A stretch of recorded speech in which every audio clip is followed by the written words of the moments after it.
Mega Man decides to go green. Here's your look at the Funko Mega Man Leaf Shield Mega Man figure. With 4 figures to collect, want to send out also a big thank you to viewer Bill, who was nice enough to send these my way.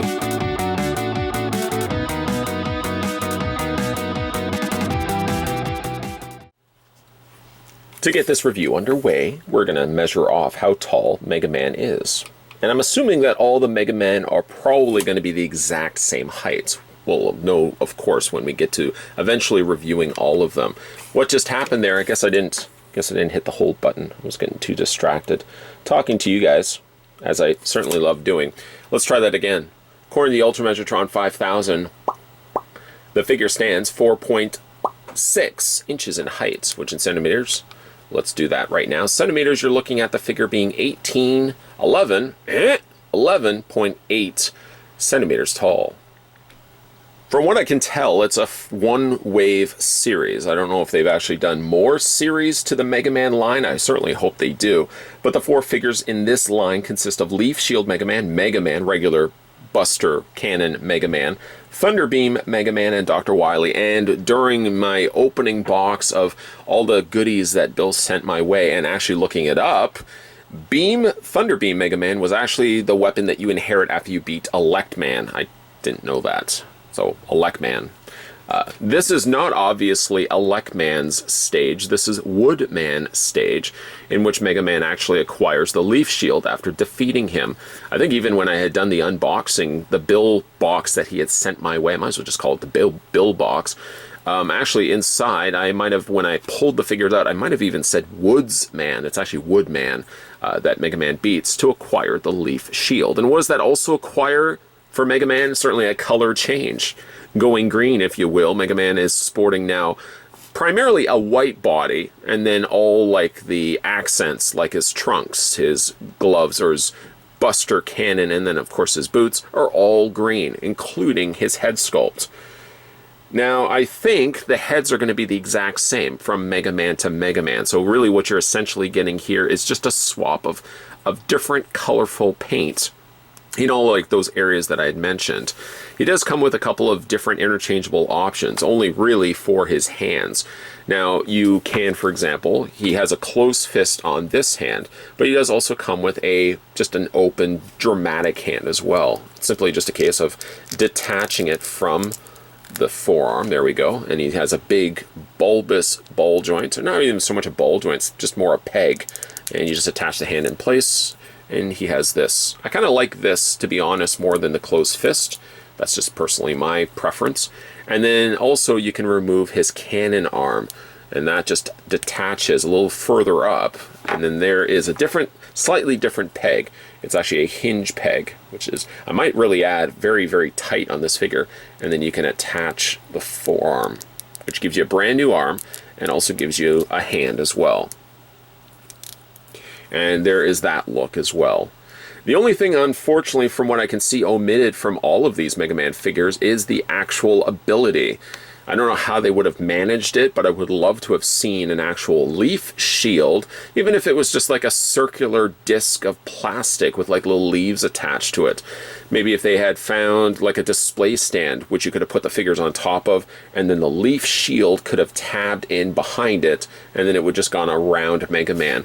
At the very least, if you're advertising the character as inheriting whatever ability they're taking from those bosses, you would hope, though, at the very least, they would have also included something to be the calling card for that boss.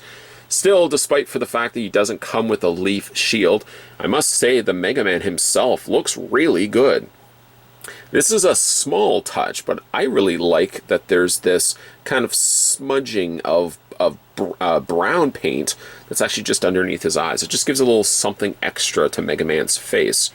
As again, I haven't opened up all the Mega Man figures, but it does seem like the head sculpts are probably going to be the same.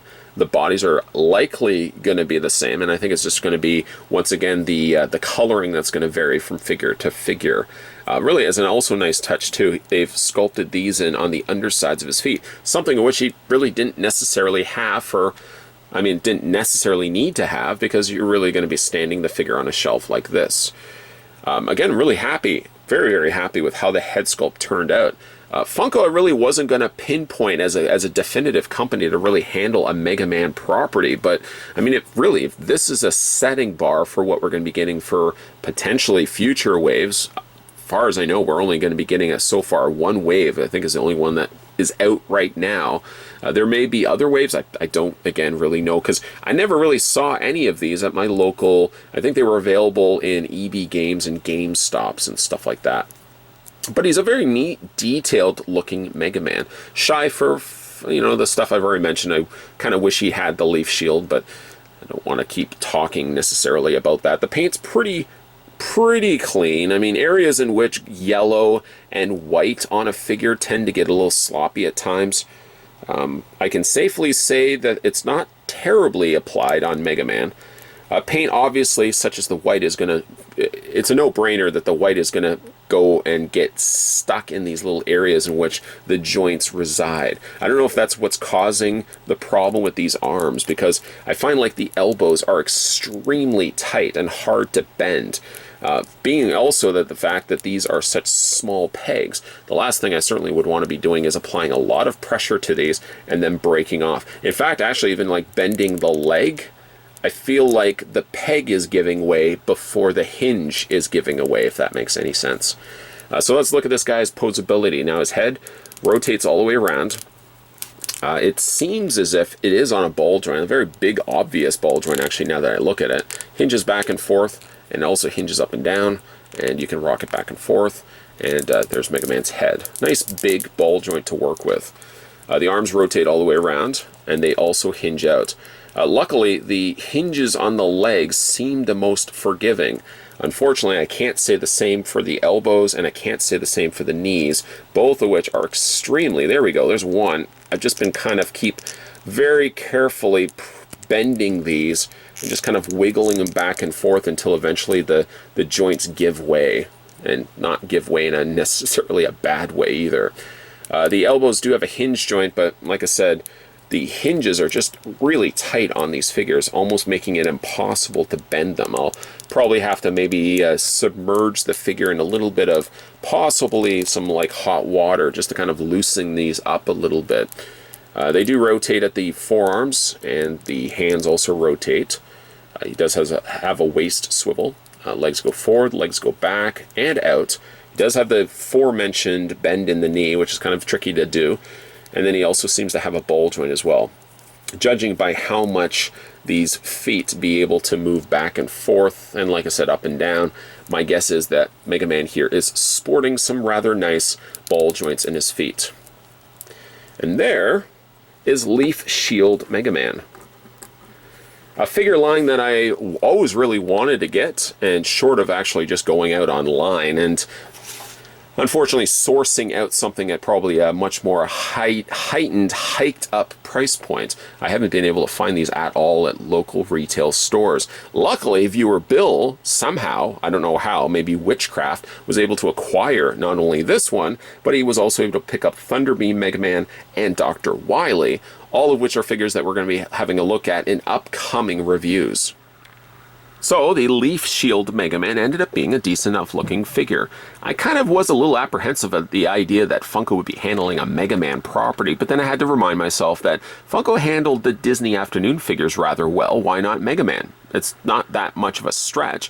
They have clearly proven that they can do a good sculpt, and really looking at the Mega Man and having handled him in this review, I can really see that they have done a decent enough job on a figure that is for the most part fairly posable, and he's got a great looking head portrait.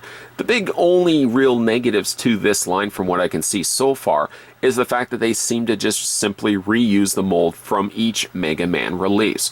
Looking at the Beam Mega Man, the Thunder Beam, let me clarify myself, Mega Man, it does look like it's the exact same figure as the one that we had gotten right here. Not acquiring yet the Mega Man standard Blue Bomber Mega Man. I'm assuming it's based on the packaging, going to be the exact same figure again.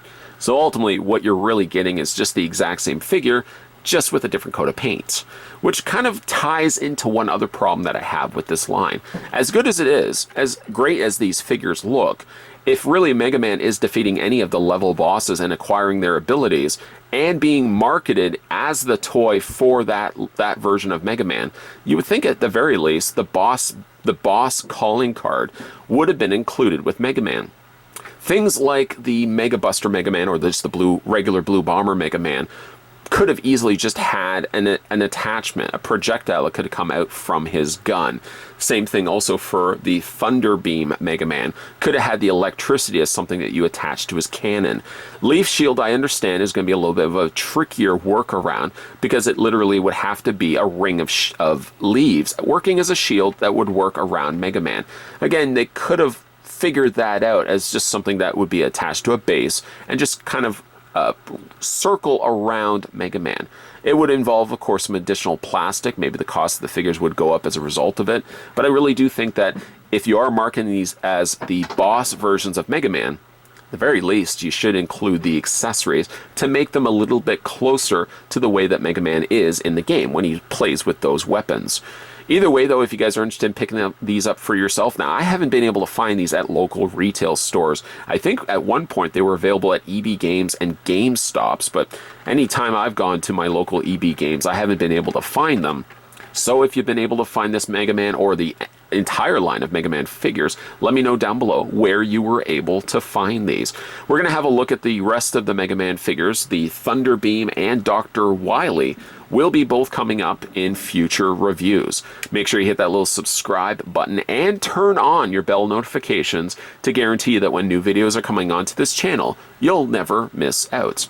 Also, let me know down below in the comments section what you guys think of these Mega Man figures. Do you like them? Or do you feel like me, they kind of come up slightly short, and only in the sense that they don't come with whatever weapons Mega Man should be really wielding when he's looking like this? Always like reading your comments down below, guys. Stay tuned for new videos, and I'll see you guys next time.